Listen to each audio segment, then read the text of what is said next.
Mirasee.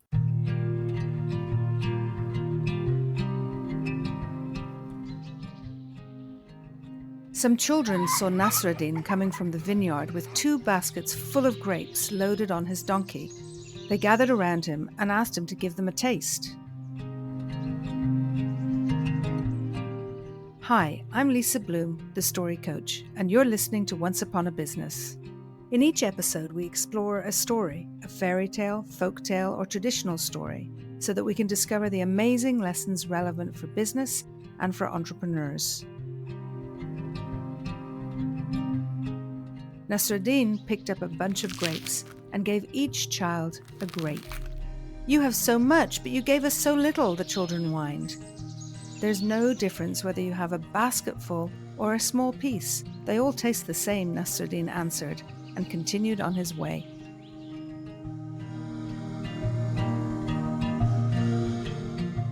Another Hodja Nasruddin story where we get to enjoy the simplicity, brevity, and wisdom of the wise fool. It's such a short story, and yet there's so much here. Let's break it down. As Nasruddin comes toward the children, they ask for a taste, so he gives them a grape each, which is literally a taste, exactly what they asked for. And yet they're disappointed. I can relate to this so much. I've often found myself asking for something, and then being disappointed that I got exactly what I asked for. I've realized that sometimes I need to be more literal and not assume that people understand the intention of my words rather than the words themselves. And yes, you can ask my partner about this for sure. In business, we need to learn to speak clearly and communicate with more exact language.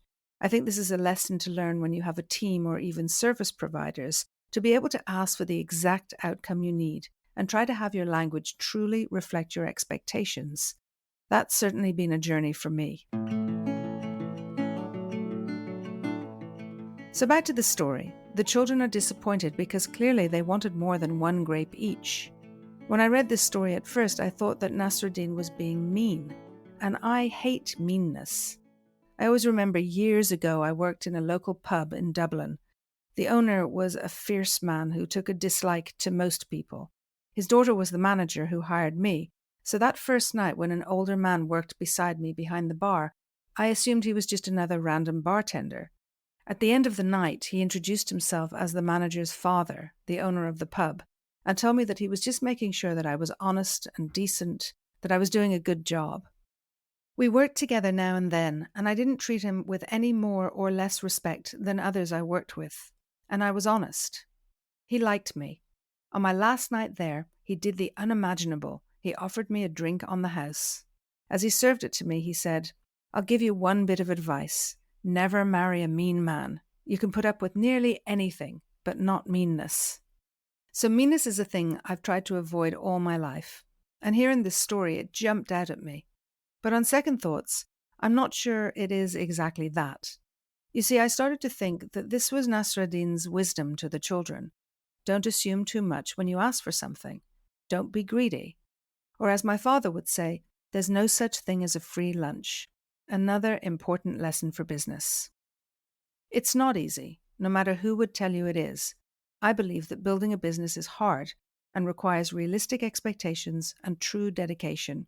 There are no shortcuts, and you do have to put in the time and effort.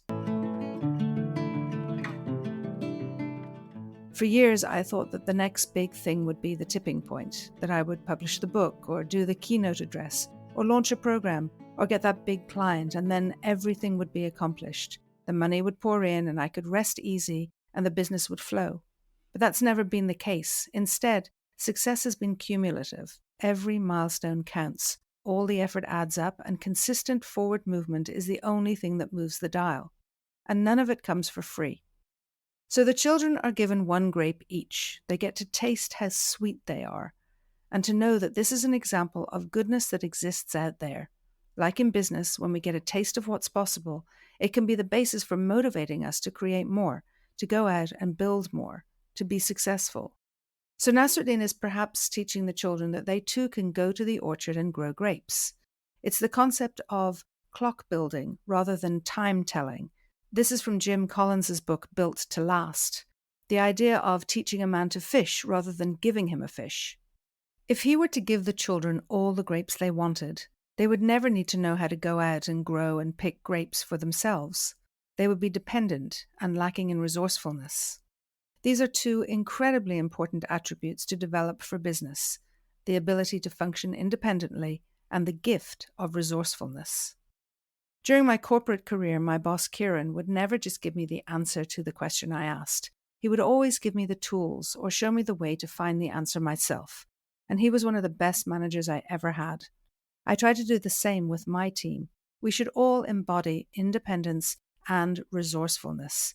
So yes, go ahead and taste the grapes, but don't forget to figure out how to harvest them for yourself.